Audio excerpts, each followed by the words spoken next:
Eu vou fazer uma transcrição aqui, interpretativa, de Nietzsche, a partir da Nietzsche e suas contradições, né? Possíveis contextos de misoginia contidos em Nietzsche, a partir da interpretação do livro de Ashley Woodward, esse livro aqui.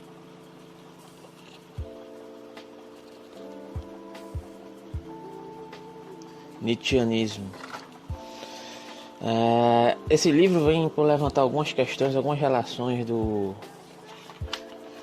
pensamento nietzschiano e suas influências no contexto filosófico, que vai se desembocar entre Nietzsche e o existencialismo, Nietzsche e a relação com o pós-estruturalismo, Nietzsche e a política, Nietzsche feminismo, Nietzsche a teologia, Nietzsche o pós-humanismo, naturalismo e a ciência. Hoje eu vou focar aqui na questão da relação dos aspectos misóginos contidos na filosofia que podem perpassar a filosofia de Nietzsche e a sua possível influência diante dos movimentos feministas de determinado período, né, na Alemanha, de acordo com esse livro, né?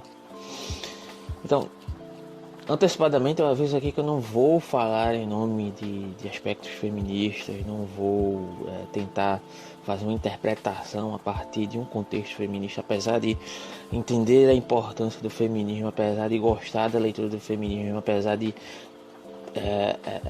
ter um certo aprofundamento nesse contexto, eu não vou tomar a palavra enquanto intérprete do feminismo aqui, porque eu acho isso extremamente complicado, por vários motivos, e não vou fazer isso, certo? Então a questão aqui é tratar dessa possível contradição que há na filosofia nietzschiana, diante do contexto de sua misoginia evidente e como pode um misógino influenciar movimentos feministas, né?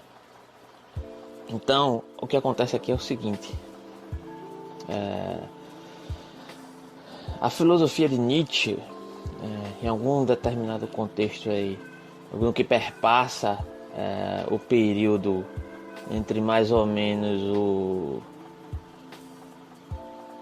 a passagem do século XIX para o século XX, certo? Na Alemanha, vai haver uma discussão, certo? Sobre isso, sobre as possibilidades que existem dessa influência de um movimento feminista na filosofia nietzschiana, uma possibilidade de emancipação a partir dos conceitos nietzschianos, a partir da filosofia nietzschiana, apesar de alguns críticos e críticas interpretarem que a sua filosofia, de um modo geral, ela está permeada de direcionamentos que reproduzem uma certa exclusão de gênero, que se direciona exclusivamente à figura do homem.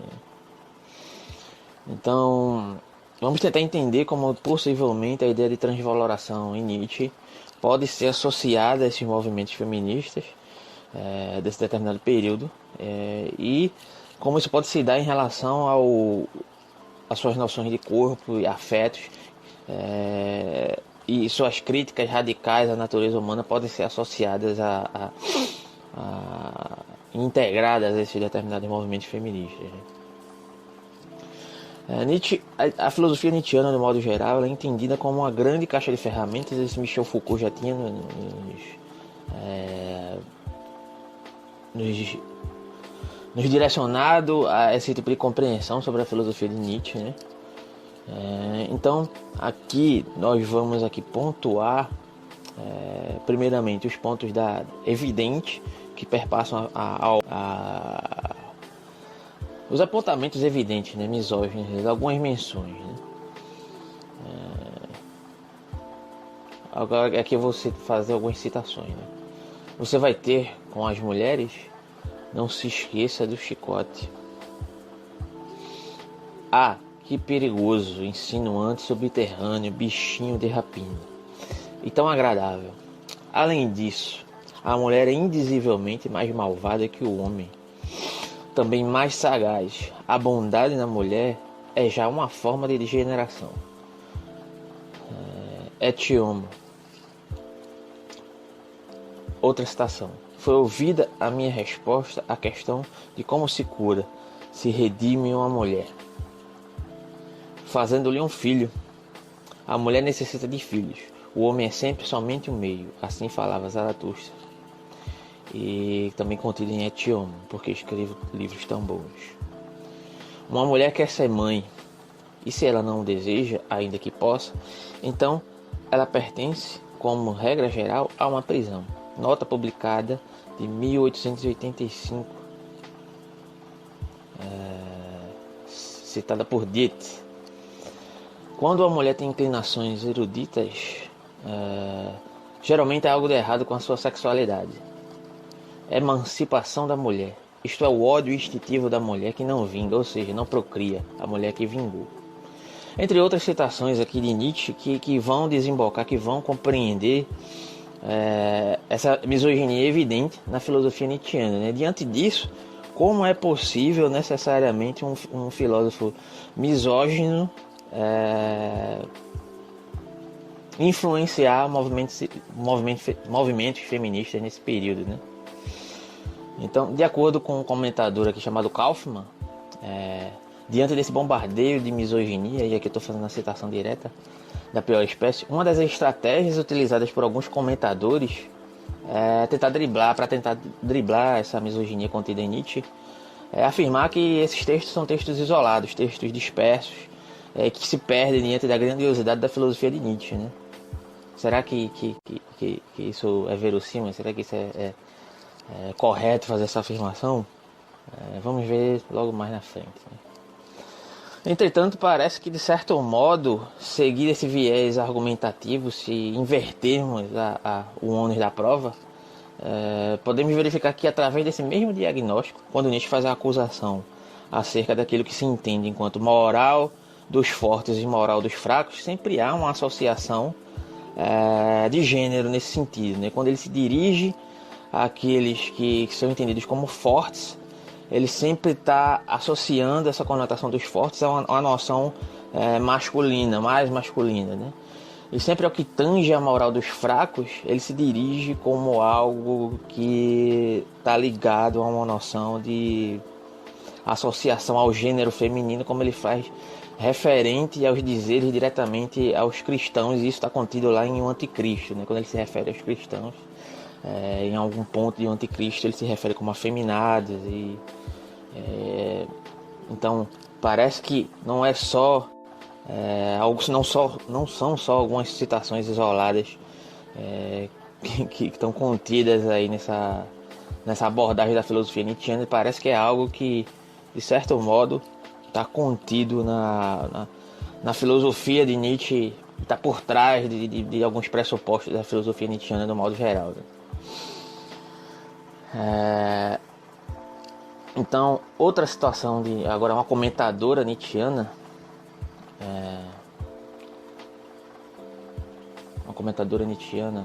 nesse caso é a Kelly Oliver. Ela vai dizer o seguinte, que Nietzsche se identifica com a eterna verdade varonil e espera ansiosamente o dia em que toda a humanidade será varonil. Nietzsche nos ordena que sejamos duros. Para Nietzsche, a impotência é o real inimigo da vida. Não surpreende que ele escolha o deus da fertilidade, Dionísio, cujos símbolos são o vinho, cor de sangue, e o falo entumecido para representar a força da vida. E, repetidamente, a vida degenerada é ilustrada em termos de castração, emasculação, afeminamento e impotência. Então, como eu já me referi lá que em algumas passagens do Anticristo ele se refere aos cristãos como aqueles que eram os fracos, os moralistas ressentidos, através de aspectos que se dão de referência à associação ao gênero feminino. Parece que Nietzsche nos mostra alguns indícios aqui de um bloqueio referente a uma libertação, a uma liberação das mulheres diante daquele período, mesmo que ele não admitisse isso diretamente. Então, segundo Dietrich, que é um comentador de Nietzsche, essa misoginia, e aí ele está tentando fazer uma defesa aqui de algum modo por esse aspecto, esse sintoma misógino em Nietzsche. Ele diz que essa misoginia não pode necessariamente ser compreendida como um conservadorismo cego e autoritário, mas que sim faz parte de um determinado contexto cultural que Nietzsche estava tentando resgatar. Porque Nietzsche é entendido como um reacionário, né, do pensamento humano. O que é ser um reacionário do pensamento humano nesse contexto? Ele está tentando resgatar uma moral grega, um pensamento que está calcado lá naquilo que ele entendia como a moral do guerreiro de Areté, que estava suplantada naquele período helenístico, né? Então, para justificar, ou para tentar justificar aqui esse contexto misógino, esse comentador tenta suplantar isso em um resgate dessa cultura que Nietzsche tenta resgatar como a moral dos fortes e algo que precisa ser, de certa maneira, vai representar posteriormente o terceiro momento da transvaloração de Nietzsche. Isso aí em outro momento eu posso fazer um vídeo para explicar esses 3 momentos aí da transvaloração nietzschiana. Então esse resgate dessa moral vai automaticamente, de certo modo, representar, vai trazer esse aspecto, de certa maneira, da misoginia, não necessariamente como algo declarado, mas algo que faz parte daquela determinada cultura. Isso é a tentativa de justificativa desse comentador, né? Não sei se eu concordo muito com isso aqui, né? Mas enfim. Mas as contradições da filosofia de Nietzsche, elas não param por aí. Elas novamente ressurgem, na verdade, através de alguns aspectos relacionados à sua vida pessoal. Não que isso justifique os seus escritos misóginos e evidentes, mas as suas relações com as mulheres de sua época, as mulheres que eram ditas como emancipadas, mulheres que eram entendidas como mulheres, entre aspas, liberais no sentido de serem independentes, não no sentido liberal como entendemos atualmente, né? Mas enfim, tem algumas citações aqui dessas mulheres que conviveram com Nietzsche, que vai nos dar uma ideia mais ou menos de como se dá essa contradição sobre aquilo que Nietzsche escrevia e sua própria vida pessoal. Não que novamente eu vou fazer questão aqui de tocar nesse aspecto, não que isso vá justificar a misoginia de Nietzsche, né? Mas aqui eu quero evidenciar uma questão que se dá por verificar, né, mais um aspecto de contradição na filosofia de Nietzsche. Nietzsche era amplamente conhecido pelas mulheres as quais convivia como um doce homem, como escreveu Dite. O homem da dinamite, como ele mesmo descreveu, o próprio Dite descreveu acerca como, na verdade, como Nietzsche foi descrito por uma sua amiga judia chamada Helen Zimmer, não era nada menos do que um cavalheiro, ou seja, uma amiga pessoal dele descreveu como alguém que não se manifestava de uma maneira grosseira referente às mulheres, mas isso também não justifica seus escritos, né? Porque seus escritos misóginos, porque muitas vezes as piores violências podem ser proferidas pelo mais inofensivo dos homens em comportamentos sociais, então também não justifica. Mas não só os seus discursos destemperados referentes às mulheres, segundo elas mesmas, não condiziam com suas atitudes, o que mais uma vez eu vou ressaltar que não justifica seus ataques textuais à figura da mulher. Como um dos aspectos, ele escreveu em contraponto, em se opondo à educação superior e emancipação das mulheres. Na sua vida social, ele voltou a favor da emancipação das mulheres nesse contexto, né? Adorava estar em companhia dessas mesmas mulheres emancipadas que ele, por vezes, criticava em seus textos.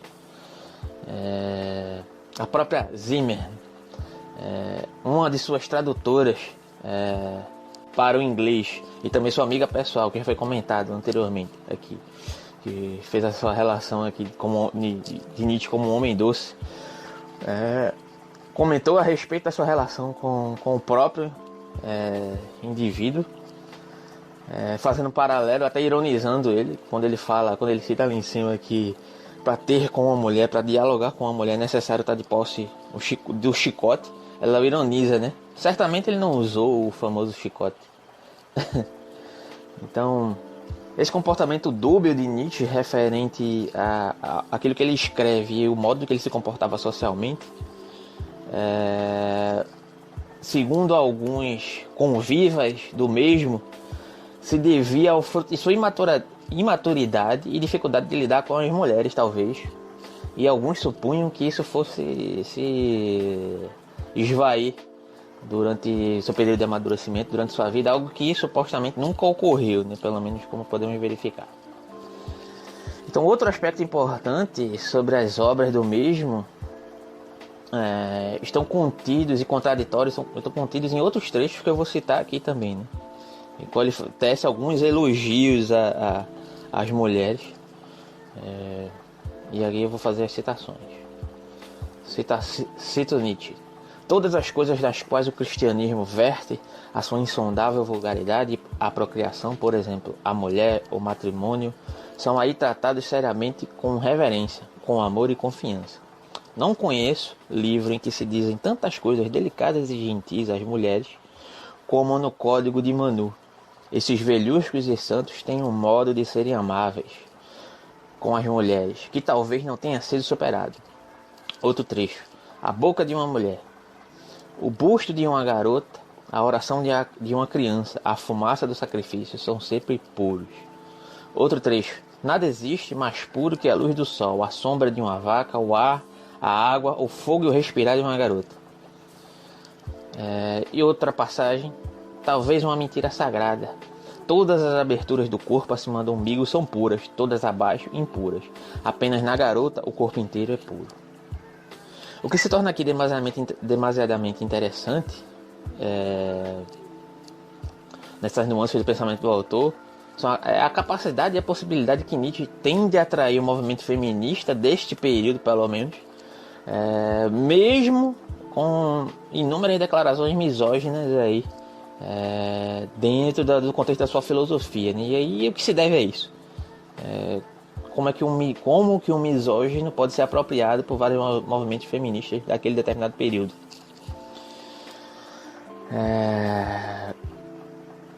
Então a questão aqui é o seguinte: Nietzsche, apesar da sua misoginia, ele tem um modo de fazer filosofia que vai, de certo modo, se colocar em oposição a um suposto tradicionalismo que há já na filosofia desde sempre, na filosofia que se entende como tradicional, que reproduz aspectos durante muito tempo, de modo a naturalizar, segundo aqui a interpretação do livro da Ashley Woodward, há tanto tempo que nós tendemos a não reparar mais nessas exclusões de gênero.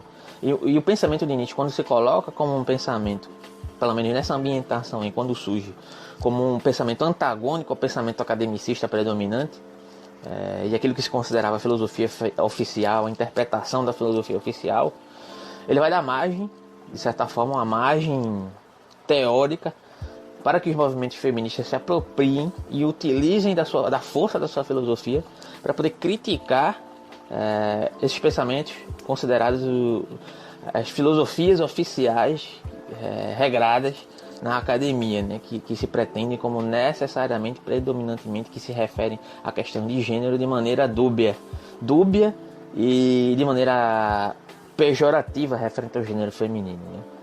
Um desses é Platão. Apesar de o próprio Nietzsche ainda assim manter esses aspectos de considerações pejorativas referente ao gênero devido às suas próprias influências dessa filosofia tradicional, né? E também do seu contexto cultural e também das suas escolhas pessoais. A gente não pode, de certa maneira, esquecer isso também. Então, por exemplo, a filosofia platônica, né, uma delas, né, que Nietzsche vai ser um antagonista ferrenho da filosofia platônica. Claramente, a filosofia platônica claramente tem um desprezo pelo feminino, no qual, pelo feminino, no qual ele associa, Platão associa o mundo das ideias a algo que deve ser contemplado e buscado. E o mundo das ideias aqui é associado a uma noção masculina. E o mundo sensível, que ocupa o lugar secundário e digno de desprezo, Platão associa ao feminino, algo que deve ser não cultuado, em certa medida evitado, né? Assim como em A República, quando Platão ressurge a sua ideia de reminiscência a partir de uma noção de punição que está contida na influência do pensamento órfico na filosofia platônica, da religião órfica ou do mito órfico, como você preferir chamar, mas que influencia a filosofia platônica. Platão vai dizer que o indivíduo para o qual foi designado a um determinado fim e não exerce a sua virtude de uma maneira que possa ser considerada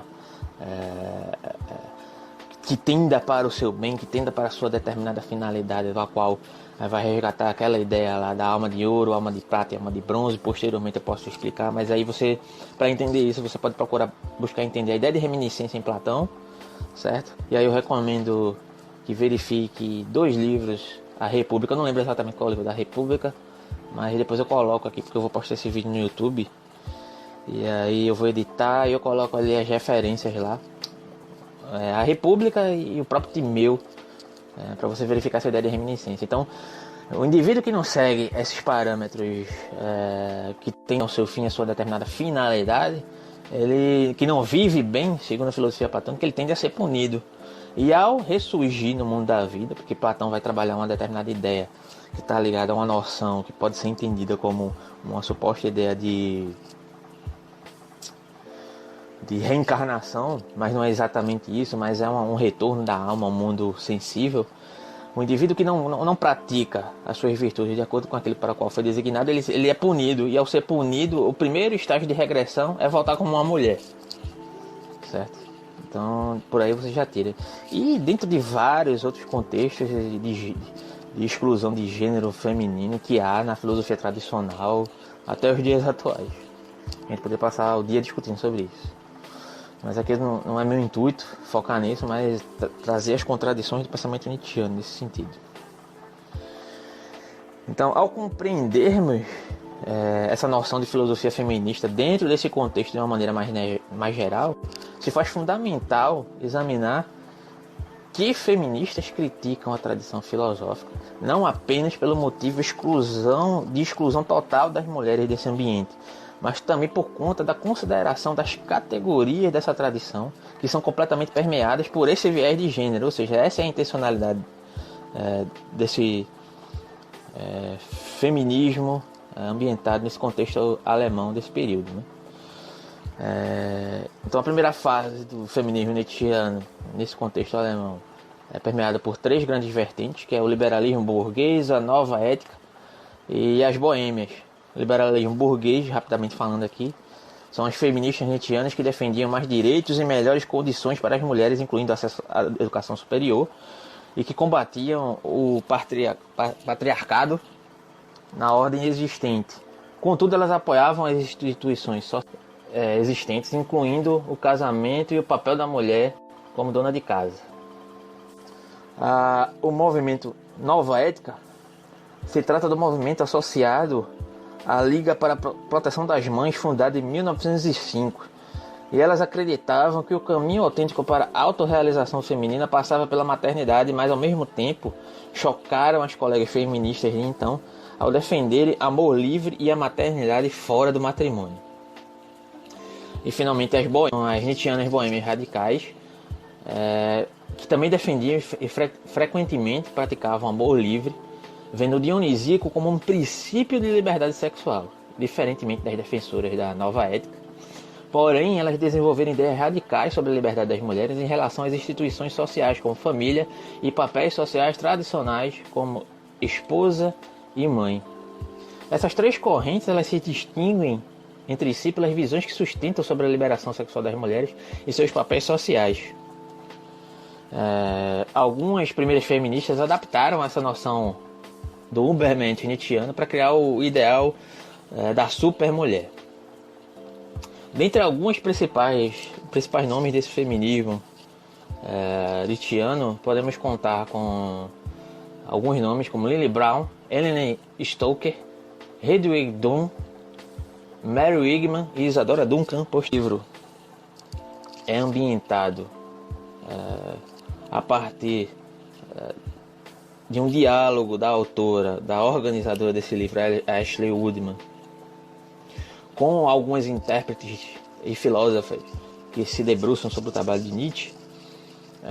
Mostraremos aqui a conclusão de 3 pensadoras sobre uma noção geral, para poder concluir aqui o nosso pensamento, né? Então, a Kelly Oliver, a Lucy Irigaray e Sarah Kaufman, sobre a relação de Nietzsche com a sua misoginia, em contraponto à influência sobre os movimentos feministas deste período já citado.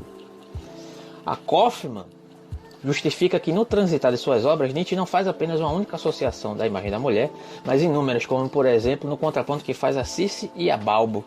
Circe estaria associada a uma imagem depreciativa da mulher, que desencaminha o homem do caminho e do acesso à verdade. Já a deusa Balbo faz a Circe e a Balbo. Circe estaria associada a uma imagem depreciativa da mulher, que desencaminha o homem do caminho e do acesso à verdade. Já a deusa Balbo seria a respectiva imagem feminina de um Dionísio feminino associado a um poder procriador que afirma a vida e a noção de eterno retorno.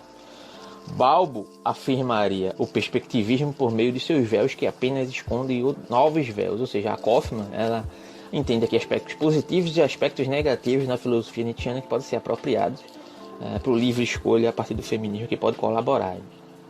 A Irigaray compreende que o lugar de sujeito de mulher foi negado durante todo o período do pensamento tradicional do Ocidente e que ao mesmo tempo Nietzsche colaboraria para essa perpetuação, como por exemplo com a sua ideia de eterno retorno. Entretanto, o rompimento com a separação do discurso acadêmico do discurso acadêmico em separação à poesia corresponde aqui que corresponderiam aqui nesse contexto sucessivamente ao discurso masculino e feminino, ou seja, o discurso acadêmico como o discurso masculino predominante e a poesia associado ao feminino, subverteria a lógica ocidental que vem se estruturando desde sempre no pensamento acadêmico, ou seja, ela entende que Nietzsche negou esse lugar da mulher durante todo o período da sua filosofia, só que o seu modo não tradicional de fazer filosofia, de quebrar com esses paradigmas tradicionais da filosofia tradicional através de aspectos poéticos, valorização da arte, ele teria esse ponto positivo de subverter a lógica ocidental e poderia ser aproveitado nesse sentido. Já a Kelly Oliver, que é a mais pessimista e talvez realista aqui, apesar de eu não descartar completamente fora a filosofia de Nietzsche, ela afirma que apesar da abertura causada no pensamento tradicional ocidental, causada pelo autor, ao mesmo tempo ele exclui as mulheres destes espaços. Mesmo que Nietzsche valorize o corpo, se trata de um corpo necessariamente masculino. Entende ainda que a misoginia contida em Nietzsche se manifesta de maneira abjeta e de modo hostil, e está relacionado a uma hostilidade ao aspecto materno, e que exclui majoritariamente o feminino de suas noções afirmativas, como por exemplo a do Übermensch, que seriam, na visão da filósofa, homens sem a necessidade do maternal, pois poderiam parir a si mesmos. E aí após a conclusão dessas autoras, o que é que eu concluo disso? Eu concluo que sim, a filosofia nietzschiana está perpassada de misoginia e possivelmente a própria filosofia, o próprio aspecto filosófico, teórico-filosófico dos seus conceitos está perpassado também por um tradicionalismo e por um enviesamento de gênero. Porém, entretanto, a filosofia de Nietzsche possui, por definição ou por intuito principal, esse antagonismo aos tradicionalismos morais que se baseiam principalmente na noção de perspectivismo e na sua noção de transvaloração dos valores. E aí, posteriormente, eu posso fazer um vídeo só para explicar esses dois conceitos aqui, pelo menos minimamente, para que vocês possam se contextualizar aqui no que eu estou falando. Mas baseado nessas perspectivas, nesses entendimentos que se dão para uma subversão dessa moral já subjacente, já subscrita no mundo, ele dá uma abertura a partir daquilo que Foucault entenderia como uma utilização do pensamento genealógico nietzschiano como ferramenta para esses próprios movimentos feministas se apropriarem desses conceitos e subverterem uma lógica moral contida na própria filosofia nietzschiana. Porém, não há de se negar que há realmente esse aspecto misógino na filosofia nietzschiana que está contaminado através de seus conceitos de um modo geral, né?